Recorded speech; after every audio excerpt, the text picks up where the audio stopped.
Good morning, class. How are you today? I hope you are well. Welcome back to my English class. Today, we will learn about passive voice. Okay, let's check it out. Passive voice atau kita kenal dengan kalimat pasif dalam bahasa Indonesia adalah suatu bentuk kalimat di mana subjek kalimat menerima aksi, bukan melakukan aksi. Tidak seperti active voice yang fokus terhadap pihak yang melakukan aksi. Bentuk ini lebih berfokus kepada pihak atau objek yang menerima hasil dari suatu aksi tersebut. Maksudnya di sini adalah bahwa dalam kalimat pasif, subjek kalimatlah yang menerima aksi, bukan melakukan aksi. Contoh misalnya, adik makan roti. Ini merupakan bentuk kalimat aktif, di mana adik di sini melakukan pekerjaan, yaitu memakan roti, dan roti adalah objek sebagai penerima aksi. Tapi dalam kalimat pasif malah sebaliknya, subjeklah yang menerima aksi. Berarti adik makan roti menjadi roti dimakan oleh adik. Nah, roti di sini sebagai subjek dan roti inilah yang menerima aksi. Mari kita perhatikan contoh berikut ini untuk lebih jelasnya. She cleans the room. Ini merupakan bentuk aktif. The room is cleaned by her. Merupakan bentuk pasif. Pada kalimat aktif, she di sini sebagai subjek. She di sini melakukan pekerjaan atau melakukan aksi. Clean, membersihkan. Jadi, she di sini melakukan pekerjaan yaitu membersihkan the room, membersihkan ruangan. Ruangan sebagai objek. Pada kalimat pasif, maka ruangan menjadi subjek dan subjek ini yang menerima aksi. Jadi, the room is cleaned by her. Ruangan ini dibersihkan olehnya.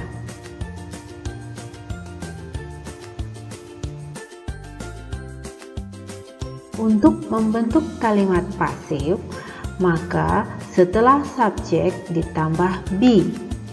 Be bisa berupa is, am, are, was, were, dan lain sebagainya. Kemudian diikuti dengan verb 3 atau kata kerja bentuk ketiga. Contoh, the application letter is written by Selo. Surat lamaran pekerjaan itu ditulis oleh Selo. The application letter di sini merupakan subjek dari kalimat kita. Is adalah be. Kemudian written adalah verb 3, yaitu kata kerja ketiga dari write.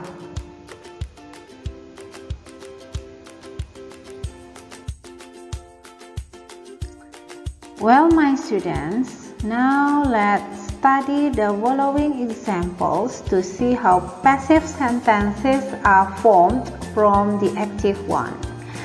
Mari kita mempelajari contoh dari kalimat pasif yang terbentuk dari kalimat aktif. Let's see number 1. She cleans the room every day. Dia membersihkan ruangan setiap hari. Maka kalimat pasifnya menjadi the room is cleaned by her every day. Ruangan itu dibersihkan olehnya setiap hari.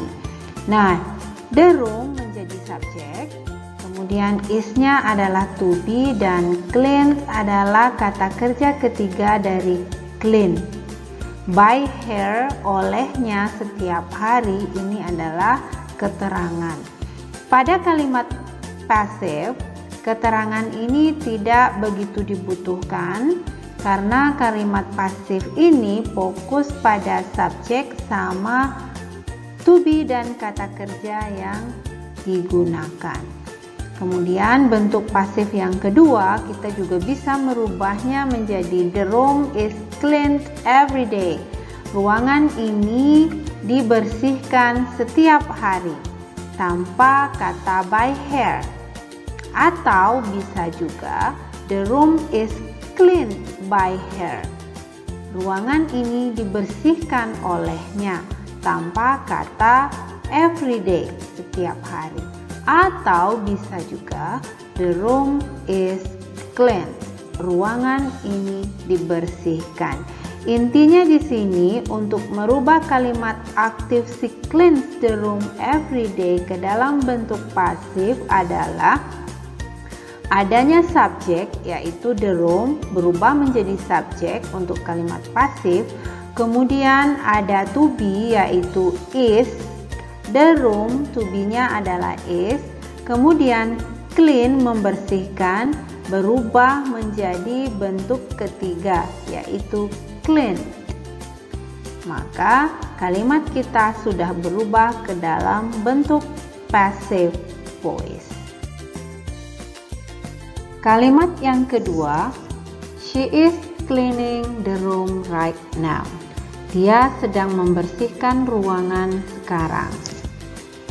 Nah, ini merupakan kalimat bentuk present continuous tense, yaitu sedang. Kita menggunakan verb ing di sini sebagai predikat atau kata kerjanya.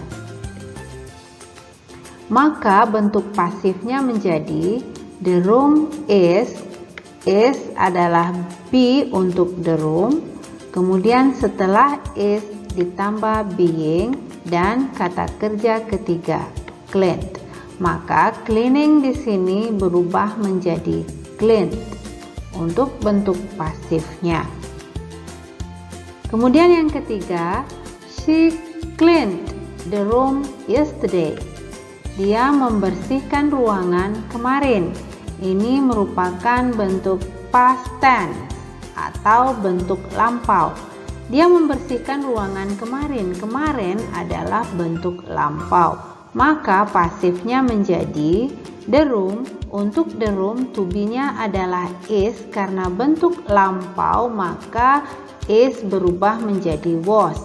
The room was clean. Kata kerjanya tetap kata kerja ketiga. Kemudian contoh yang keempat, they will clean the room. Di sini ada kata will atau akan. Mereka akan membersihkan ruangan. Ini merupakan bentuk present future.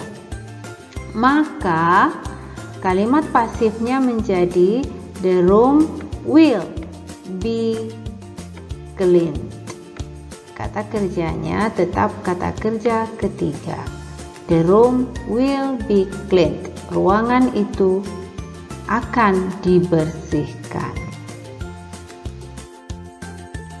Now, let's try to change the following sentences into passive voice.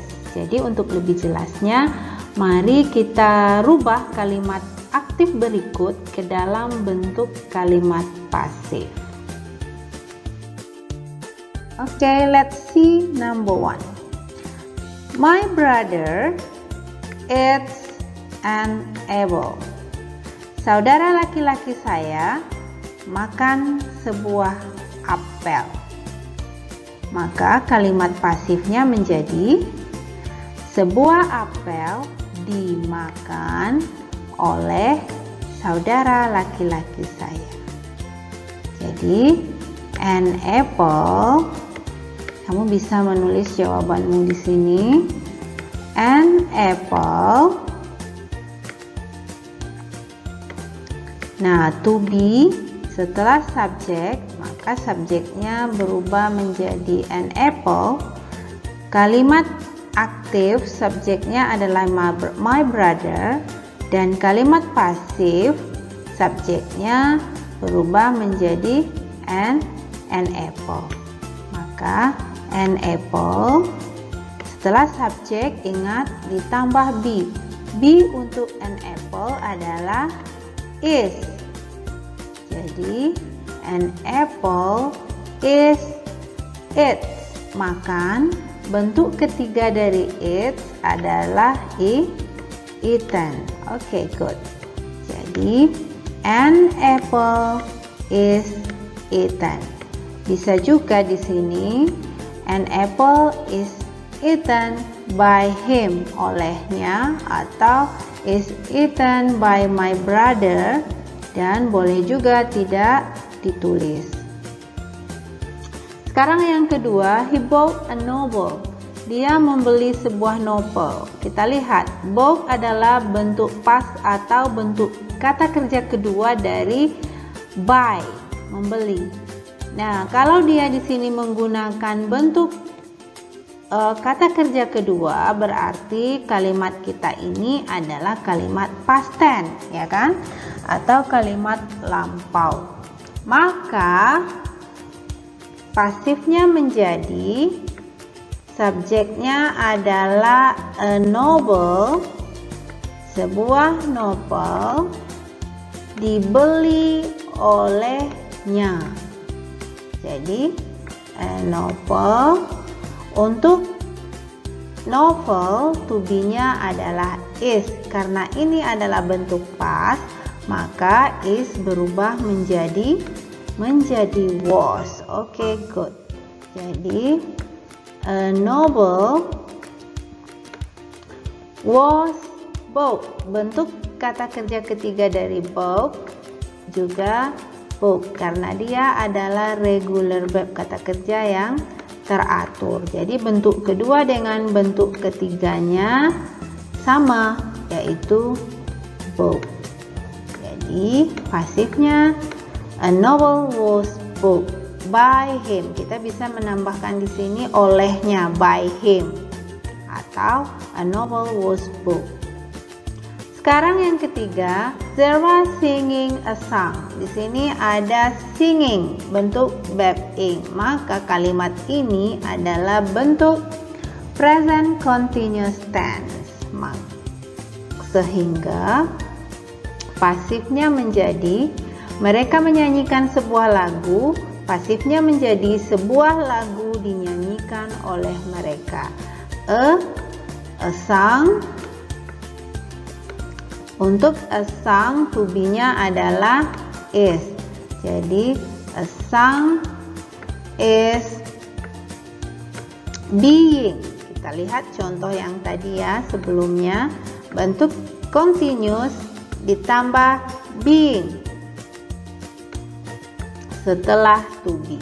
Jadi a song is being singing, menyanyi. Bentuk ketiga dari menyanyi adalah sung. Jadi a song is being sung by them, oleh mereka, atau tanpa oleh mereka, tanpa by them juga sudah benar. A song is being sung by them. Oke.